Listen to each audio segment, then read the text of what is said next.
The first time Emma heard the boarding announcement echo through the airport, her heart beat faster than her steps. She stood still for a moment, holding her small blue suitcase, wondering if she was really brave enough to do this. Traveling alone to learn English in a foreign country sounded exciting in her dreams, but standing there, surrounded by unfamiliar voices and signs, fear whispered, "What if you fail?" If you've ever felt that same fear when trying to speak English or step out of your comfort zone, stay with this story until the end, because Emma's journey might feel like your own. And before we continue, if stories like this help you learn English naturally, don't forget to like this video and subscribe to the channel. It truly helps us bring more stories to you. Emma came from a small town where everyone spoke her native language. English was something she learned from books, slow audio lessons, and late-night practice sessions with her phone. She could understand simple sentences, but speaking made her nervous. Her dream was simple.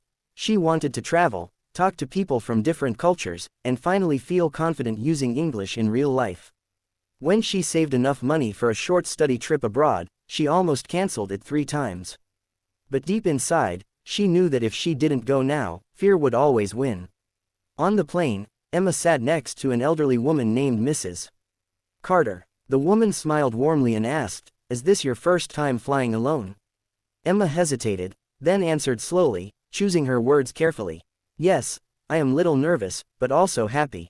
Mrs. Carter nodded kindly, not correcting her, not rushing her. That small moment gave Emma comfort. She realized something important. People were listening to understand her, not to judge her grammar. When Emma arrived in London, the city felt alive and overwhelming. Cars drove on the other side of the road, people walked fast, and English was everywhere, real English, spoken quickly and confidently. On her first day, she got lost while trying to find her hostel. She stood on the sidewalk, holding a map upside down, panic rising in her chest.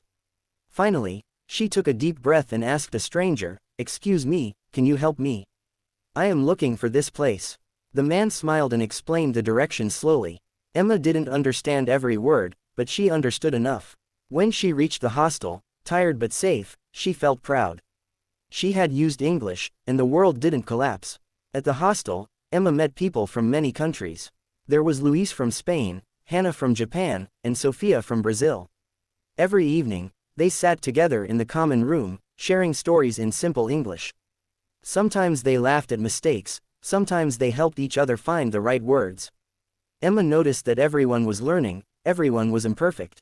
English wasn't a test anymore, it was a bridge. One day, Emma joined a small English-speaking tour around the city. The guide spoke clearly but naturally, and Emma listened carefully. When the guide asked the group a question, Emma wanted to answer, but fear returned. Her heart raced. What if she said something wrong? Then she remembered why she came. Slowly, she raised her hand and spoke. Her sentence wasn't perfect, but it was hers. The guide smiled and replied, and the group listened. That moment stayed with her all day. Not every day was easy. There were times Emma felt lonely. Sometimes she missed her family, her language, the comfort of home. One evening, after a difficult conversation where she couldn't express her feelings clearly, she cried quietly in her room. But instead of giving up, she opened her notebook and wrote new words, new sentences. She practiced speaking to herself in the mirror. She reminded herself that learning a language is not about speed, it's about courage. As the days passed, Emma noticed change. She ordered coffee without fear. She asked questions confidently. She even helped another traveler understand directions. English was becoming part of her, not just a subject she studied. On her last week, Emma and her friends planned a small trip outside the city. During the train ride, they shared dreams for the future. Emma spoke more freely now, her voice stronger, her smile brighter. On the final day, standing again at the airport, Emma looked back at her journey. She hadn't become perfect in English, but she had become brave. She learned that mistakes are not failures, they are steps forward.